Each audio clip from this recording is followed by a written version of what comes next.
સર્વવાદ નિરાશ કરતો. હવે વાદ એટલે મત.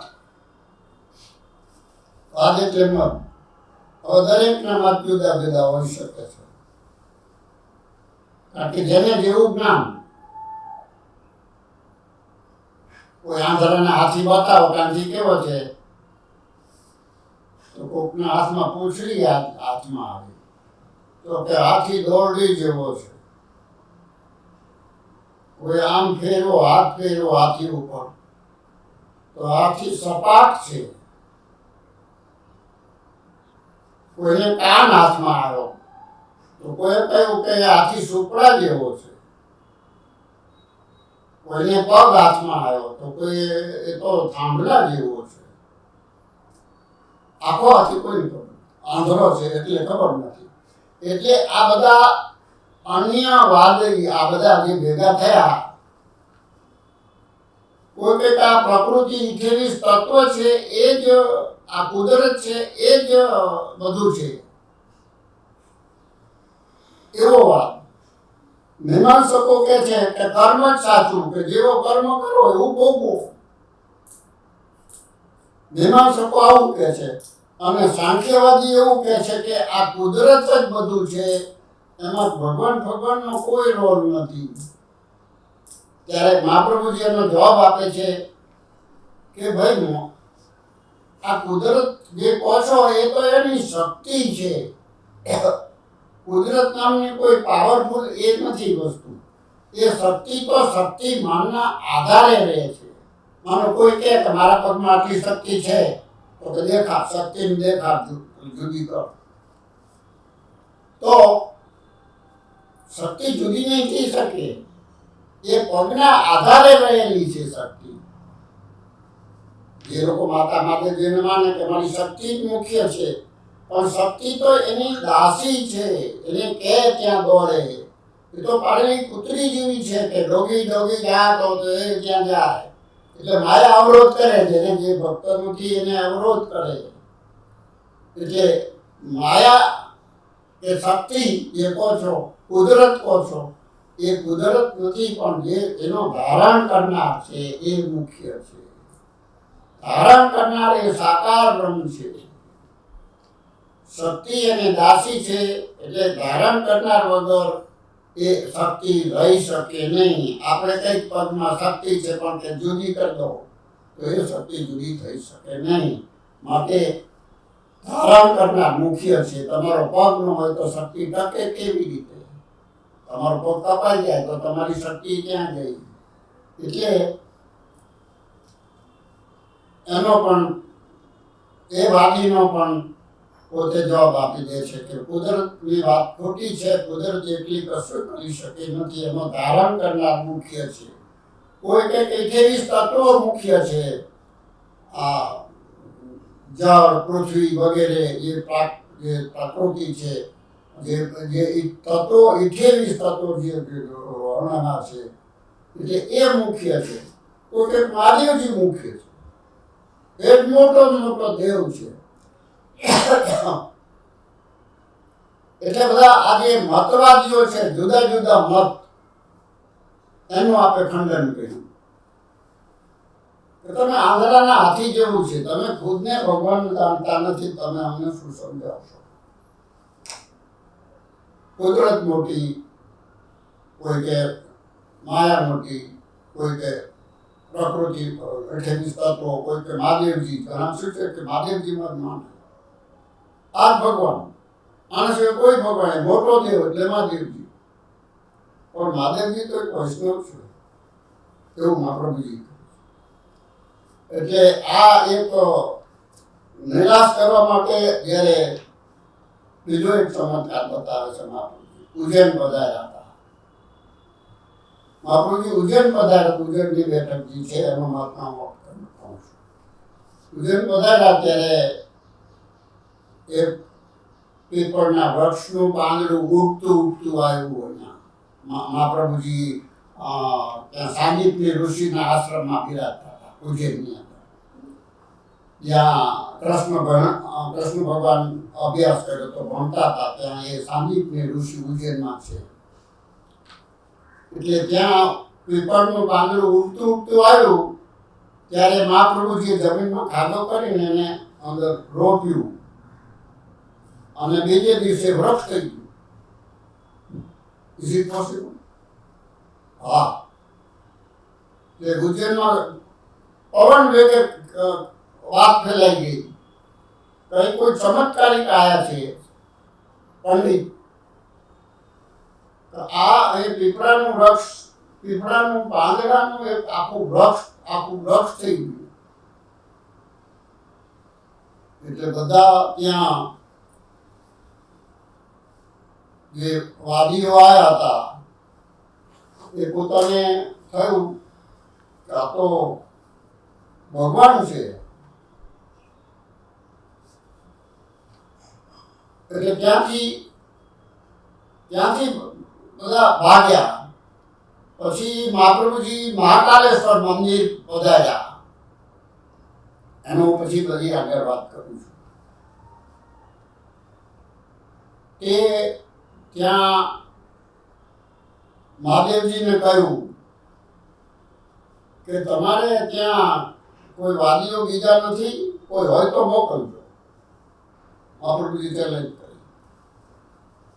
એટલે મહાકાલેશ્વરે પંડિતોને મોકલા, 100 પંડિતોને મોકલા કે જાઓ, એકલાનું કામ નથી આની સામે. એટલે 100 પંડિતોને મોકલા અને એ પંડિતોએ ભેગા થઈ નિર્ણય કર્યો કે તમે અમારા 100 અમે પૂછીએ, તમારે એકી સાથે 100 ના જવાબ દેવાના છે.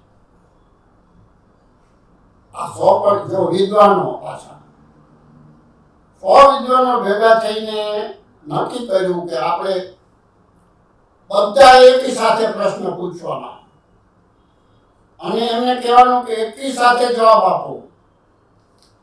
એટલે મહાપ્રભુજીએ 100 મુખ ધારણ કરીને આ વાદીઓને નિરાશ કર્યા. એટલે આવો ચમત્કાર બતાવેલો છે. એટલે કોઈ વિદ્વાન હવે ચર્ચા કરવા આવ્યા જ નહીં. આ ઉજ્જૈનનો પ્રસંગ સારો સાથે મારે પોતાને જે અનુભવ થયો એ કહું છું કે હું વજરાયજી મારા સાથે જ હતો અને અમે શિપ્રા નદીમાં સ્નાન કર્યું. મહારાજશ્રી અમે સૌએ પછી એ કપિલ મુનિના આશ્રમ અમે કપડાં બદલી અને મહાકાલેશ્વર મંદિર ગયા. ત્યાં મહાપ્રભુજી મહારાજશ્રી બી પધાર્યા. મહારાજશ્રી મહાકાલેશ્વરની આરતી કરતા હતા.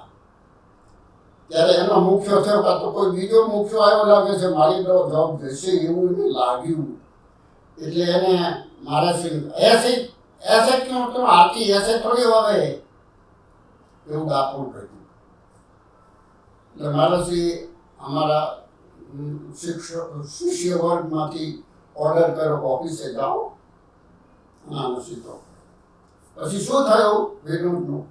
એટલે આ રીતે ઉજ્જૈનનો પ્રસંગ છે કે બધા જ વાદીઓને પરાસ્ત કર્યા છે અને પોતાએ વિજય પ્રાપ્ત કર્યો છે. આ સર્વવાદ નિરાશ પ્રત બધા વાદીઓને એમને નિરાશ કર્યા. એટલે બધા ભાગી ગયા કે આ તો ભગવાન છે. 100 મુખથી 100 વિદ્વાનોને 100 મુખ ધારણ કરીને જે જવાબ આપ્યા છે એની સામે ટકવાનું અમારું સામર્થ્ય નથી. એટલે બધા ભાગી ગયા. એટલે અહીં આપણે એ નામ પૂરું કરીએ છીએ 11મું. હવે 12મું નામ આવશે ભક્તિ માર્ગાબ્જ માર્તંડ.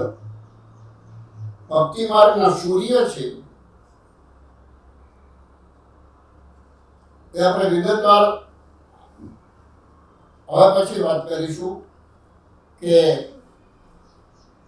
જેમ સૂર્ય ઉગે તો કમળ ખીલે.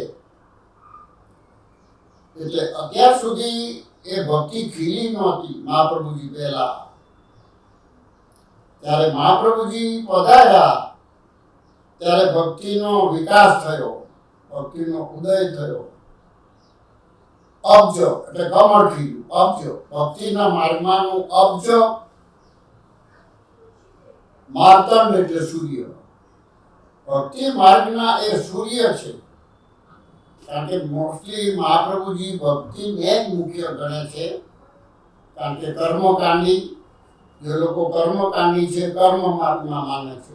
એટલે વેદની અંદર જે બે માર્ગ છે કે પૂર્વકાંડમાં છે કર્મકાંડ છે, ઉત્તરકાંડમાં છે જ્ઞાન માર્ગ છે, અને મહાપ્રભુજીએ પોતે પોતાનો સ્વતંત્ર ભક્તિ માર્ગ પ્રગટ કર્યો. અને ભક્તિ જ મુખ્ય છે, અને ભક્તિથી જ તમને ભગવાન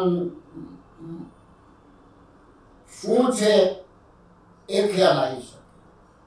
જે ભક્તિ એ પુષ્ટિ માર્ગનો જે ભાગવતમાંથી પોતે પ્રગટ કર્યો છે આ માર્ગ. તેનો મૂળ ભાગવત છે. વેદ ને જાણ્યા પછી ભાગવત પછી તમે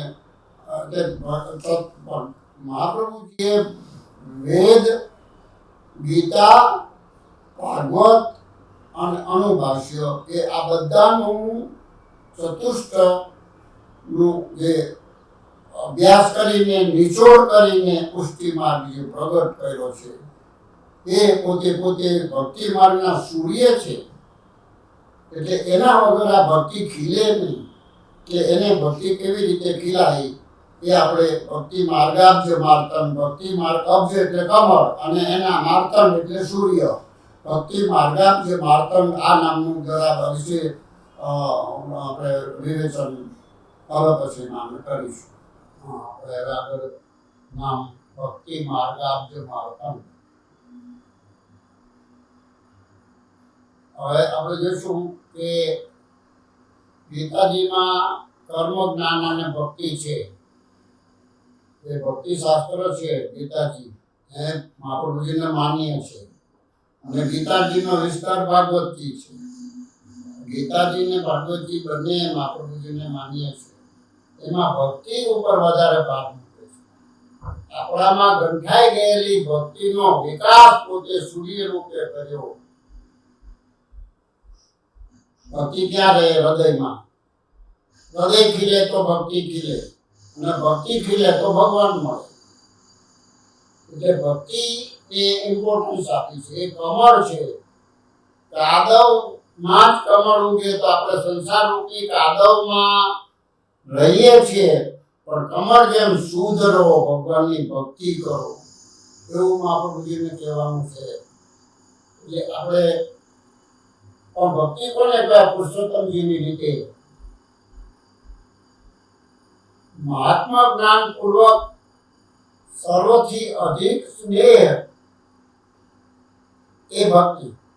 સર્વોત્તધિક સ્નેહ એ ભક્તિ. ભક્તિ બે જાતની હોય છે, મર્યાદા ભક્તિ અને પુષ્ટિ ભક્તિ. મર્યાદા ભક્તિમાં શું હોય કે વેદ અનુસાર યમ, નિયમ, ધ્યાન, ધારણા, મંત્રો, તીર્થો એ બધું કોઈ એક દેવને માનીને આગળ લોકો મર્યાદા માર્ગી ભક્તિ કરે, એક દેવને અધિષ્ઠાન કરીને. ત્યારે પુષ્ટિ ભક્તિમાં શું છે? ભક્તિ માર્ગાબ્જ માર્તંડ. એના ઉપર હજી આગળ વધીએ છીએ કે ભક્તિ માર્ગના કમળને વિકાસ કરનાર મહાપ્રભુજી છે. માર્તંડ એટલે સૂર્ય, અબ્જ એટલે કમળ. ભક્તિ ગીતાજીમાં પણ છે, જ્ઞાન, કર્મ અને ભક્તિ. અને ભાગવતજીમાં પણ ભક્તિ છે. એમાં ભક્તિ ઉપર મહાપ્રભુજી વધારે ભાર મૂકે છે. જ્ઞાન અને કર્મના ઇગ્નોર નથી કરતા, એ પોતે આચરણ કરે છે, પણ ભક્તિ ઉપર એમને વિશેષ મદાર છે.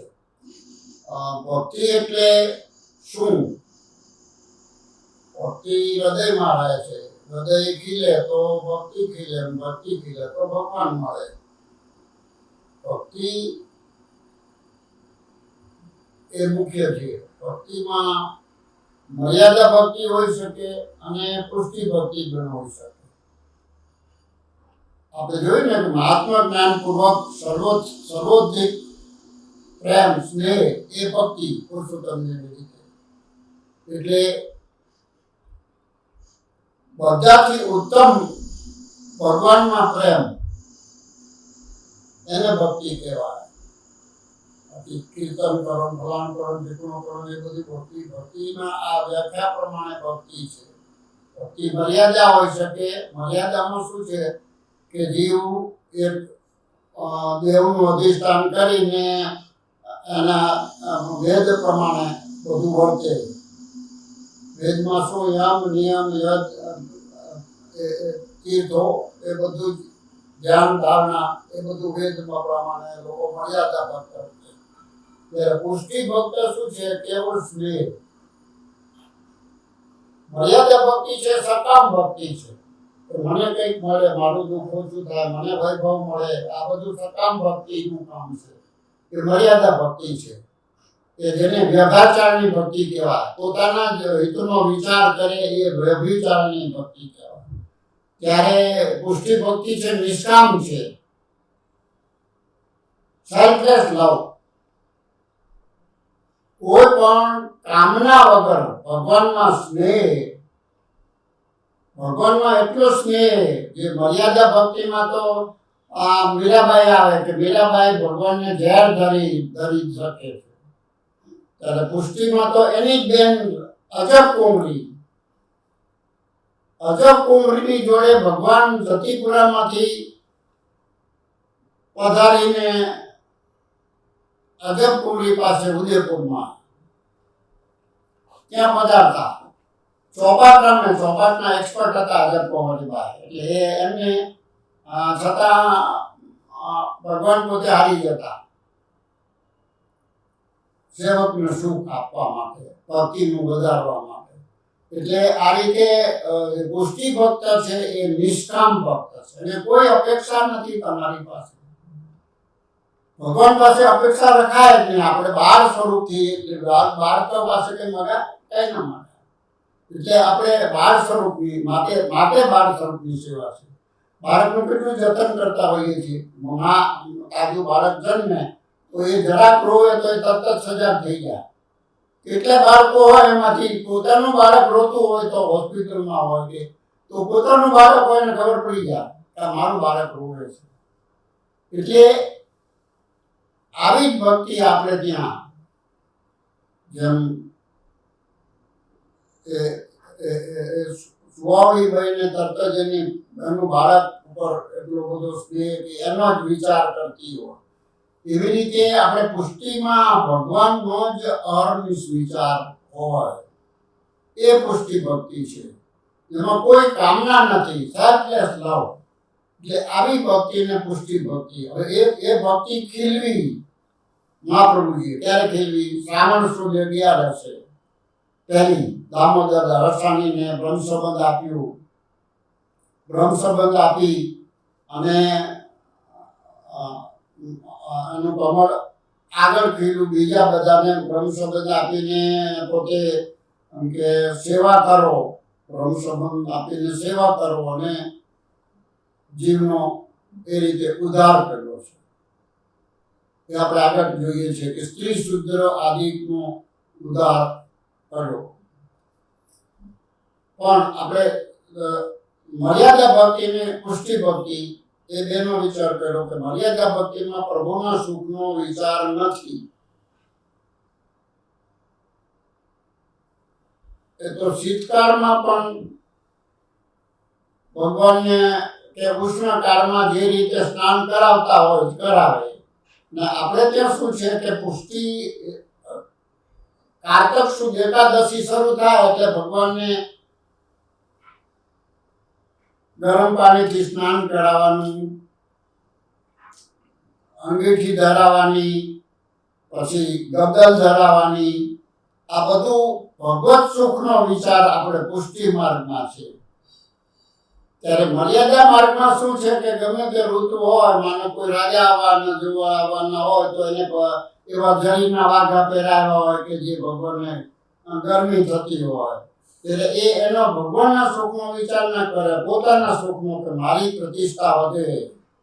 એટલે મર્યાદા ભક્તિમાં સકામ ભક્તિ કહેવાય, અને પુષ્ટિ ભક્તિ એ છે નિષ્કામ ભક્તિ.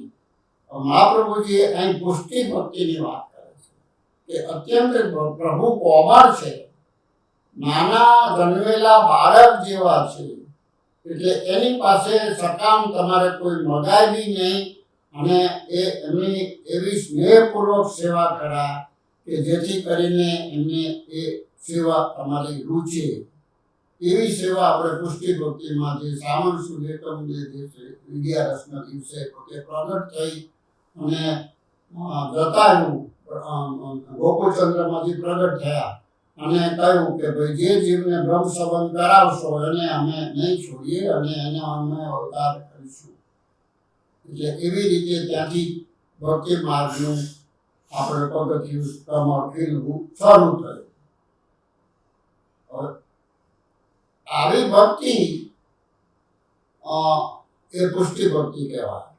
પુષ્ટિ ભક્તિમાં ભગવાન સામેથી ભક્તને ખોળતા આવે છે. જ્યારે મર્યાદામાં શું હોય છે, ભગવાન પાસે એ ભગવાનને ખોળતા જવું પડે છે ભક્તિ. આટલો ડિફરન્સ છે કે એ ભગવાનને ખોળવા જાય ત્યારે ભગવાન જીવને ખોળવા આવે છે. કે એ જીવ જ્યાં હોય ત્યાં મહાપ્રભુજી પધાર્યા છે. પૃથ્વી પરિક્રમા કરીને જ્યાં જ્યાં દેવી જીવ, પુષ્ટિ જીવ છે ત્યાં પધાર્યા છે. એ એવો ભગવાન તરફનો જીવ પ્રત્યે સ્નેહ છે. એટલે એમાં સ્નેહ અરસપરસ હોય કે પુષ્ટિ ભક્ત આ રીતે સેવા કરવી જોઈએ, અને પુષ્ટિમાં ભગવાન પોતે ભક્તને ખોળતા આવે છે એ પુષ્ટિમાં. એટલે અહીંયા ભક્તિનો વિશેષ ભાર મૂકેલો છે, અને એ કમર ખીલવવા માટે મહાપ્રભુજી પધાર્યા છે. અને એ કમર કોના માટે ખીલવું? તો કે શ્રી શુદ્રાજી ઉદ્ધૃત, એના પછીનું નામ છે શ્રી શુદ્રાજી ઉદ્ધત, એને ઉદ્ધારક. સ્ત્રી અને શુદ્રો, જેને વેદમાં સ્ત્રીઓ અને શુદ્રને સેવા કરવાનો, ભક્તિ કરવાનો કોઈ મોકો ન. સ્ત્રી શુદ્ર સેવા કરી જ ના શકે. એનો પતિ કરે, સ્ત્રી શુદ્રો ના કરે. સ્ત્રીઓ અને શુદ્રો એટલે ભંગી જેવા. ત્યારે મહાપ્રભુજીએ સ્ત્રી માવણની ક્ષત્રાણીને એનો ઉદ્ધાર કર્યો. અને દેવેન્દ્ર કુંભાર એ શુદ્રો, એનો પણ ઉદ્ધાર કર્યો છે. એટલે મહાપ્રભુજી સ્ત્રી અને શુદ્રના પક્ષપાતી નથી, એને દરેકને મોકો આપ્યો છે. મોહના ભાંગી 252 મોહના ભાંગી ઉપર ઘોડે સવારી કરતા ઠાકોરજી. એટલે અહીંયા પુષ્ટિ માર્ગની અંદર મુસલમાન, અલીખાન પીરજાદી, અલીખાન પઠાણ, આ બધા ભક્તોમાં કોઈ ભેદભાવ, સ્ત્રી, શુદ્ર, મોમેડન કોઈ પણ જાતનો બાદ પુષ્ટિ માર્ગમાં કર્યો નથી. દરેક જીવનો ઉદ્ધાર થાય એવું મહાપ્રભુજી ઈચ્છું છે. એટલા માટે કે સ્ત્રી શુદ્ર ઉદ્ધારક ગણાય છે, સ્ત્રીઓ અને શુદ્રનો. કે આવા બધા જીવોનો મહાપ્રભુજીએ ભક્તિ માર્ગમાં ઉદ્ધાર કર્યો છે. એટલે આપણે એનો ભેદભાવ રાખ્યા વગર પુષ્ટિ માર્ગનું કમળ ખીલું છે. એટલે સ્ત્રી શુદ્ર અહીંયા પૂરું કરીએ છીએ. હવે એક કોણે પછી આગળ શું કર્યું કે અંગીકૃત્યો ગોપી સબલ દુરીકૃતમાન. આના પછી એ નામ આવશે કે મહાપ્રભુજીએ આ જીવોનો ઉદ્ધાર કરી અને આગળ શું કર્યું કે અંગીકાર જે આપણે શ્રાવણ સુદ એકાદશીના જે બ્રહ્મ સંબંધ આપીને જીવનો અંગીકાર કર્યો એ અંગીકાર અંગીકૃત્યો વલ્ભી પ્રતમાન વલ્ભી એટલે વલ્લભમાં પ્રેમ જગાવો, ઠાકોરજીમાં પ્રેમ જગાવવાનું કર્યું. આ નામ આપણે પછી વિસ્તારથી સમજીશું. અંગીકૃતો ગોપીશ વલ્ભીકૃતો